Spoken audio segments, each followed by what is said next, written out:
queridas irmãs e irmãos, a liturgia que hoje nós estamos celebrando é riquíssima. As leituras que acabamos de ouvir são belíssimas. E para aquilo que hoje nós estamos celebrando, a solenidade de São Pedro e São Paulo, a fundação, o início da nossa igreja, ela fala muito a cada um de nós. Primeiro temos que entender bem onde se passa esse contexto do Evangelho. Jesus está em Cesareia de Filipe.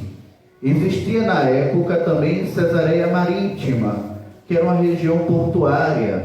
Não se trata dessa região, foi onde Paulo ficou muito tempo antes de embarcar para Roma, já no fim da sua vida. Não se trata dessa região. Cesareia de Filipe era uma região montanhosa, e nessa região montanhosa existiam muitas cavernas, muitas pedras, muitas rochas grandes, rochas essas em que até haviam cultos de outras religiões, rochas essas que também serviam para abrigar pessoas que não tinham onde morar. Então, por exemplo, nós estamos debaixo de uma chuva. Em dias de chuva, algumas pessoas que não tinham lar iam até essas rochas grandes, e podiam entrar nessas rochas e se abrigar das chuvas. E é nesse lugar que Nosso Senhor fala aos seus apóstolos e pergunta: o que dizem os homens, seu Filho do Homem? E aí dizem: olha, alguns dizem que o Senhor é algo do passado, alguns dos profetas que já passou, alguns dizem que é Jeremias, outros que é outros desses profetas. E aí Jesus joga a pergunta para os discípulos, perguntando: e vós, quem dizeis que eu sou? Nós recentemente refletimos sobre esse evangelho, particularmente sobre essa parte. E vós, quem dizeis que eu sou? Ou seja, e nós que convivemos com Jesus, que temos uma experiência de Jesus, quem é Jesus para cada um de nós? Será que Jesus é um Deus libertador? Será que Jesus é um castigador? Será que Jesus é um Deus amoroso? Ou será que Jesus é um Deus cheio de ódio, que incentiva o nosso ódio, que incentiva a violência? Cuidado, porque a imagem que nós temos em nossa cabeça de Deus determina a forma como nós vivemos. Porque se acreditamos num Deus que é amor, a nossa vida vai transbordar amor. Agora, se a gente acredita num Deus ranzinza, que briga com todo mundo, que odeia todo mundo, que diz: esse pode e esse não pode se aproximar da mesa, então nós seremos pessoas preconceituosas, seremos pessoas insuportáveis e intragáveis. Qual é o Cristo que nós acreditamos? É a pergunta que ele nos faz. Mas o Evangelho não para aí, ele continua. E vai para um momento em que com Pedro ele institui a própria igreja, a sua igreja, a nossa igreja querida e amada. E é interessante, é bonito entender o local onde isso acontece, porque aqui a gente pode destacar 3 elementos que a nossa igreja deve sempre preservar. O primeiro, a nossa igreja deve ser abrigo daqueles que não têm um teto. Da mesma forma como naquele momento em que Jesus disse: tu és Pedro, sobre essa pedra edificarei a minha igreja, o poder do inferno não poderá jamais impedir, atrapalhar, quebrar a unidade dessa igreja. Lá naquele momento, possivelmente Jesus olhava para aquelas pedras, e por que não pensar que nós como igreja devemos ser um local que acolhe todas as pessoas? Se naquele tempo as pessoas buscavam abrigo debaixo de uma rocha para se proteger das tempestades da vida, hoje também em nossa igreja, muitos de nós vêm buscar abrigo na igreja para se proteger das tantas tempestades que enfrentamos na vida.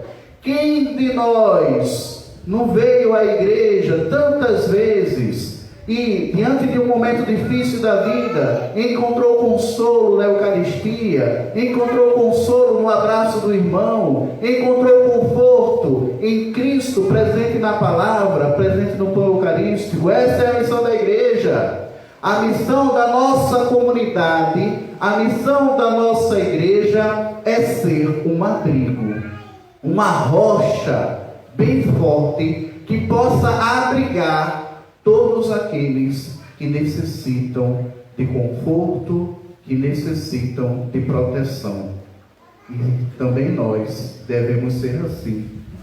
Devemos ser pessoas que acolhem umas às outras, sem pensar em tantas coisas, sem ficar pensando se é digno, se não é digno. Meus irmãos e minhas irmãs, quem é digno?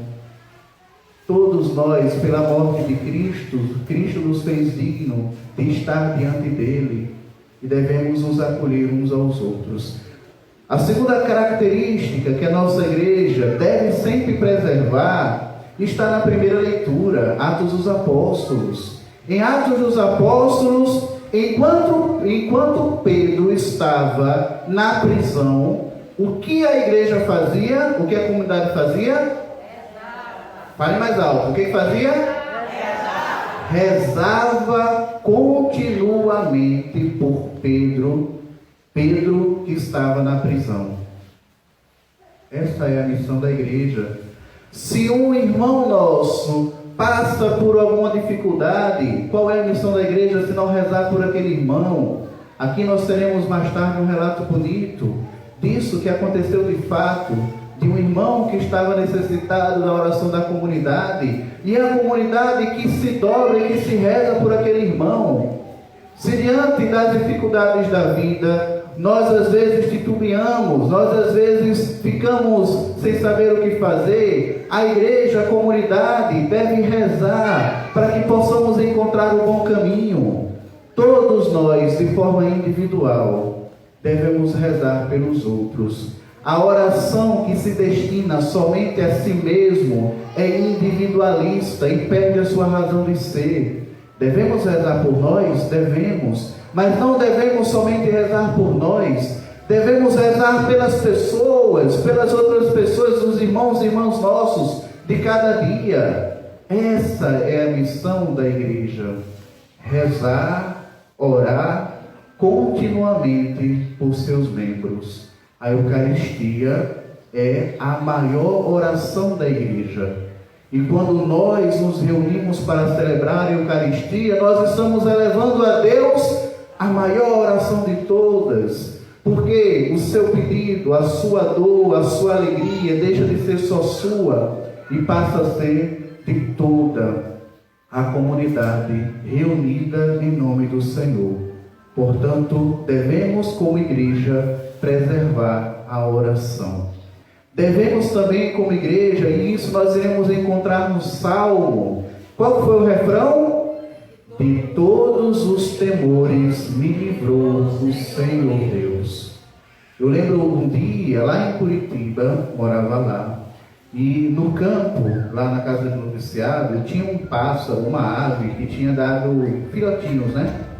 E aí, nesse período, ela era muito agressiva para proteger os filhotes. E aí, quem passasse sozinho pelo campo, ela avançava. E tinha uns ferrões, umas coisas assim que machucava, né? E aí, nós tivemos a ideia que a gente tinha que passar para o outro lado, porque a horta ficava do outro lado do campo. A gente tinha que ir para a horta. E aí, a gente teve a ideia de juntar todos os noviços, né? Todos os irmãos, e passarmos juntos. O bicho teve coragem de enfrentar a gente? Não, a gente passou tranquilamente, o bicho ficou lá olhando a gente, mas não fez nada. E aí a gente trabalhou, depois voltamos todos juntos. Uma história simples, que quer dizer o seguinte: quando estamos juntos, unidos, exatamente, em comunhão, podemos superar os nossos medos, podemos enfrentar os obstáculos da vida. Como comunidade, e isso é igreja, meus irmãos. Temos muitos medos, medos pessoais, medos sociais, O medo é usado hoje como uma ferramenta para nos aprisionar. Basta ver nos discursos políticos que escutamos por aí. O medo é usado como uma ferramenta para nos instrumentalizar, para nos usar. Mas como comunidade, como povo de Deus, como igreja, nós podemos superar os medos. Nós podemos vencer as dificuldades, os desafios da vida, mas somente se estivermos unidos, somente se formos igreja. E assim podemos cantar: de todos os temores me livrou o Senhor Deus, porque em comunidade nós podemos superar esse medo, o medo que aprisiona, o medo que nos paralisa.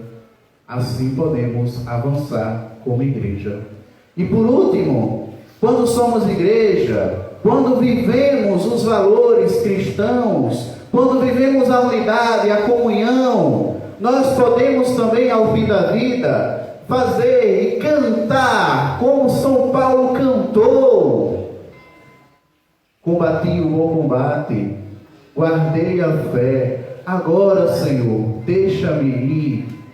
Paulo, um grande apóstolo, que passou e que evangelizou tantos lugares, que passou a sua vida viajando, que sofreu pelo Evangelho de Cristo, no fim da sua vida está dizendo: olha, eu já fiz, o que tinha de fazer eu já fiz, eu guardei a fé. Irmãos e irmãs, queira também nós, queira Deus que no fim da nossa vida possamos olhar a nossa história e dizer: Senhor, deixe-me então tranquilo, tranquila, porque guardei a fé, porque vivi o amor, porque não fui preconceituoso, porque não agi com discriminação, porque vivi intensamente o teu mandamento maior, que é o amor.